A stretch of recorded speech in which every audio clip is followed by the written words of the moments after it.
वाड़ा की इस पवित्र धरती को सबसे पहले नमन करता हूं। आज का जो हमारा कार्यक्रम है, इस अवसर पर हम सबके मसीहा महामानव क्रांति सूर्य भगवान बिरसा मुंडा की जन्म जयंती के इस अवसर पर भगवान बिरसा मुंडा को नमन करता हूं। मंच पर विराजमान हमारे सबके राजा राणा पूंजा जी को नमन करता हूं। मध्य प्रदेश की धरती पर हम सबके लिए और अंग्रेजी हुकूमत के सामने लड़ने वाले कंटिया मामा को नमन करता हूं। महिलाओं के लिए नारी शक्ति के रूप में अताश हमारी शिक्षा की देवी वीर कालीबाई कलासुआ को नमन करता हूं। और साथ ही इस अवसर पर मैं जिस धरती से आता हूं, उस धरती पर अंग्रेजी हुकूमत के सामने लड़ने वाले और हमारे आदिवासी समुदाय में जन जागृति करने वाले गुरु गोविंद को भी नमन करता हूं। आज का जो दिन है वो मेरे उस क्षेत्र के लिए आप सब रानीवाड़ा में इस पंडाल में उपस्थित यह जो कार्यक्रम आयोजित करने वाली तमाम कमेटी, इस गांव के आसपास और इस क्षेत्र से आने वाले तमाम बड़े बुजुर्ग, मेरे युवा साथी, मेरी मातृशक्ति, मेरी बहनें और प्यारे प्यारे बच्चों, सबसे पहले तो इस अवसर पर मैं पूरी मेरी बागीदोरा विधानसभा की जनता की तरफ से बहुत बहुत धन्यवाद जोहार अर्पित करता हूं। मेरे भाइयों, मेरा रानीवाड़ा के अंदर यह पहला कार्यक्रम है। मैं सामाजिक रूप से सक्रिय जरूर था, लेकिन साथ साथ मैं शिक्षक के पद पर था, जिसके कारण मैं जिस तरीके से आज बात कर रहा हूं और बोल रहा हूं उस तरीके से नहीं बोल पाता था। आप सब यहां पर विराजमान हो और कोई न कोई बात, कोई न कोई समस्या इस क्षेत्र की लेकर आप सबके मन के अंदर एक इच्छा जगी है कि इस क्षेत्र की जनता के लिए, इस क्षेत्र के साथ में हो रहे अत्याचार शोषण के खिलाफ में हम एकता के सूत्र में बंधे और इस आवाज को बुलंद तरीके से कैसे उठाएं। यह बात आपने सोची होगी, तब जाकर यह कार्यक्रम आयोजित किया जा रहा है। आप सब यहां पर विराजमान हो, मैं तमाम वक्तागण यहां पर थे, उन सब की बातें सुन रहा था और मैं अपने आप यह महसूस कर रहा था कि भाई हमारे मध्य प्रदेश के विधायक जी कमलेश्वर जी डोडियार बता रहे थे कि कुछ समय पहले यहां पर अगर कोई 2, 5, 10 लोग इकट्ठा होते तो उन लोगों को इकट्ठा नहीं होने दिया जाता था।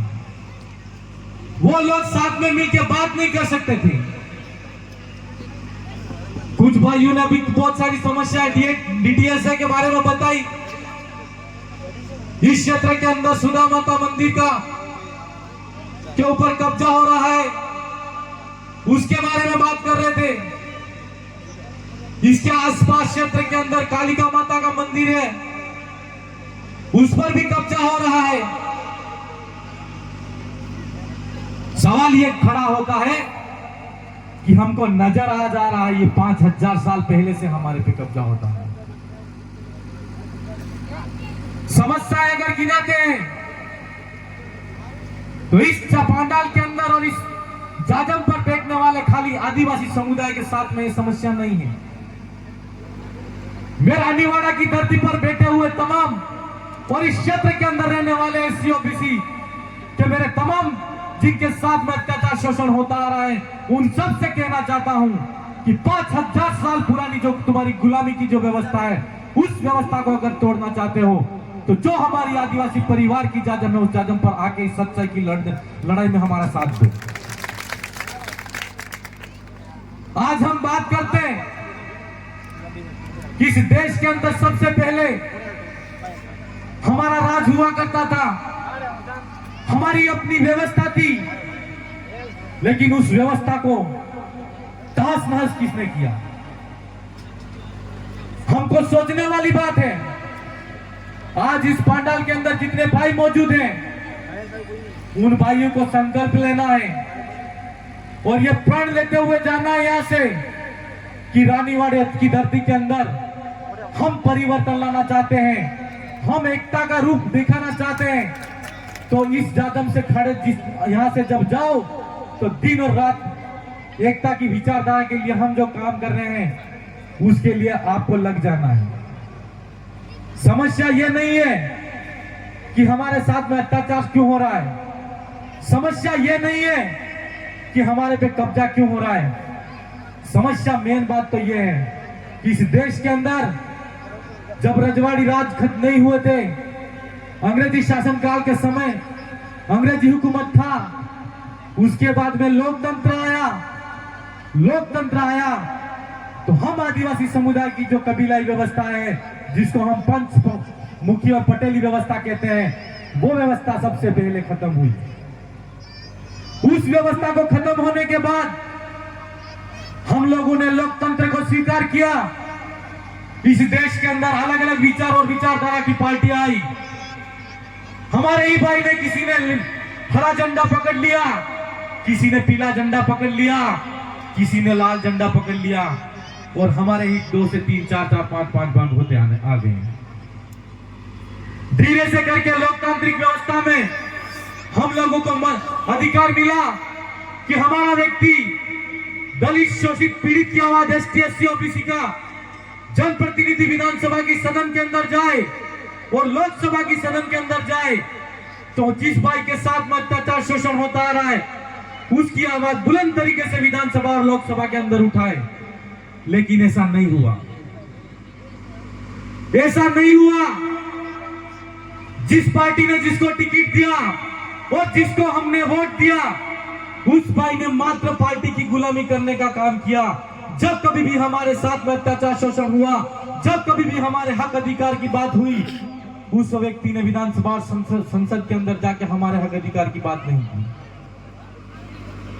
आज समय आ गया है, मैं इस अवसर पर आप सबसे कहना चाहता हूं कि हम जिस विचारधारा और जिस लड़ाई को खड़ा करके रानीवाड़ा की धरती तक आए हैं, यह लड़ाई लोकतांत्रिक तरीके से विधानसभा की सदन तक, विधानसभा की सदन तक और संसद की सदन तक पहुंचाने की तो है ही है, लेकिन साथ साथ हम लोगों को लोकतांत्रिक व्यवस्था के माध्यम से अलग अलग पार्टियों में बांट करके तोड़ा है, अलग अलग धर्मों और मंदिरों और भगवानों के नाम से हमको तोड़ा है।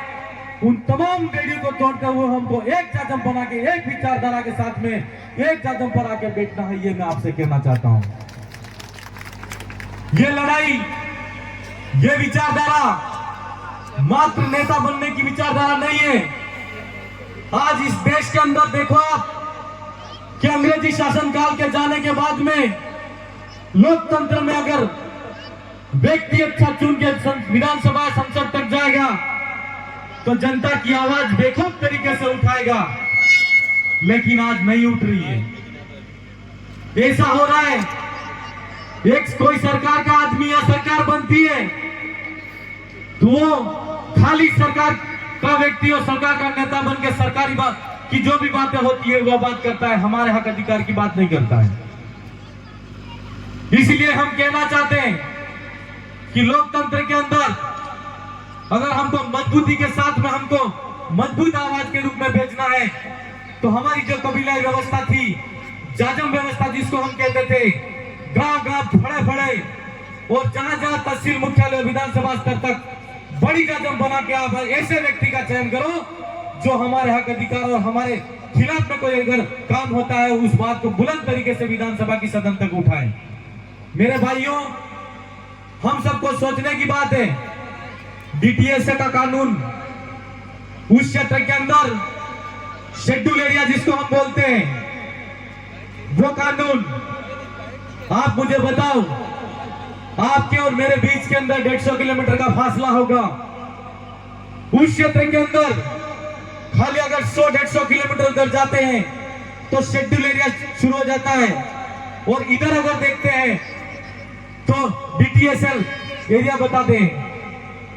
मेरा आप सबसे सवाल है, हम लोग अगर ये राज्य या तहसील या विधानसभा की बॉर्डर से अलग अलग हो सकते हैं, लेकिन यहाँ पर बैठने वाले जो लोग हैं उन मेरे भाइयों को मैं